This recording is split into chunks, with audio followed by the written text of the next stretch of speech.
Hey guys, Alex here from Top Tennis Training. I'm joined by Jay Clark. Me and Jay have started working together over the last couple of weeks. Jay is going to be doing a slightly reduced fitness session because we're traveling to a tennis tournament next week. Now Jay has been as high as 153 in the world in the ATP rankings, has won 3 challenges, and today we're going to have an insight into one of his fitness sessions.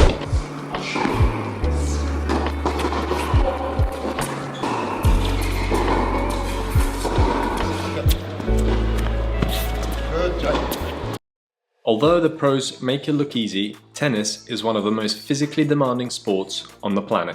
Not just due to the hard work involved, but also the versatility required as an athlete. You have to be fast in order to get to short, wide, deep balls in every direction, moving diagonally and in a straight line. You need explosive movement as well as good balance to not only get to the ball, but be able to slow your body down to hit the shot and then change direction quickly.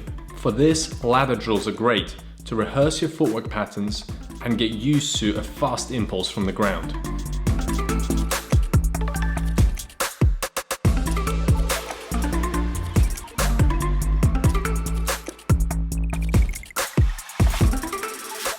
Tennis players always need to train the reaction and correct movement response depending on the trajectory and speed of the ball.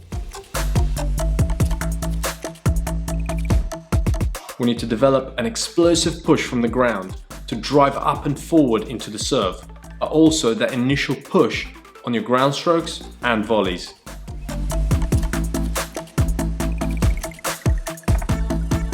So quick-fire jumps and plyometrics with hip flex activation are always an important part of a tennis fitness routine.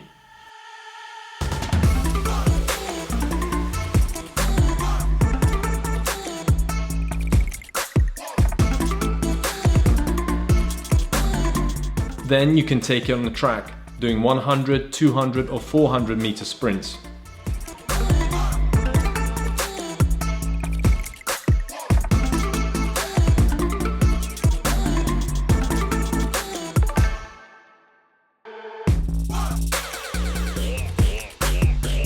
You need to be strong to hit with power on your serve and both your forehand and your backhand, generating force from your legs. So a lot of explosive leg work in the gym with lateral control is required, as well as core and upper body rotation.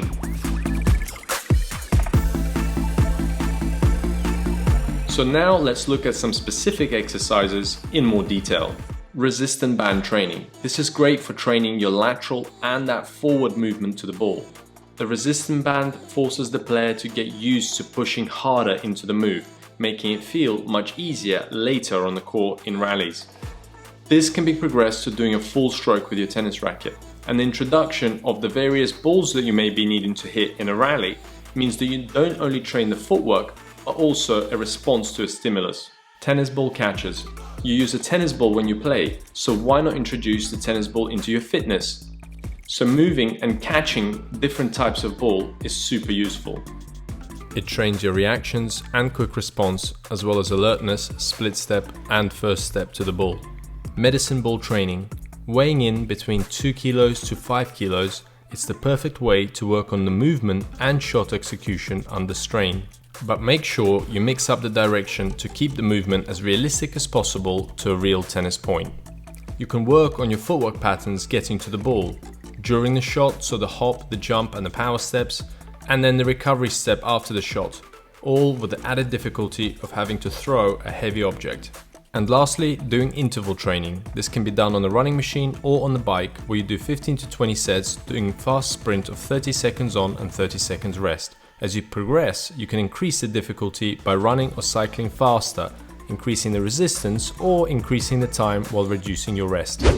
Obviously you've worked with many athletes, now working with a tennis player. How do you think tennis players compare in terms of their development and the kind of fitness that you have to do with them compared to other sports? I feel like you still have a general framework in terms of, my philosophy is be an athlete first. So their strength, their speed, their power, their explosiveness, that's the framework. But I think the difference I've seen with tennis players is obviously the different kind of movements. There's a lot more time spent on specific movements. Yeah. And their not well anticipation, the perception of movement. So it is different. Yeah. But it's still it's an education for me. I never stop learning.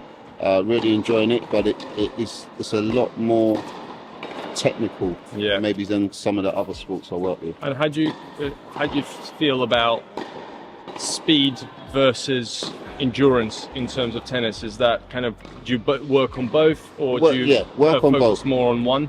I definitely feels tennis. I think has to be a mixture of both. Yeah. They've got to be extremely fit, so the endurance side needs to be higher. But obviously, there's going to be times in the game where they're going to have to be extremely explosive. Yeah. So I think having a combination of both rather than having more of one. Yeah. I think, especially working with Jay, I feel like he's reasonably fit. So maybe a tiny bit more working on his explosiveness and speed, his power, but at the same time, he's still keeping in check with his endurance.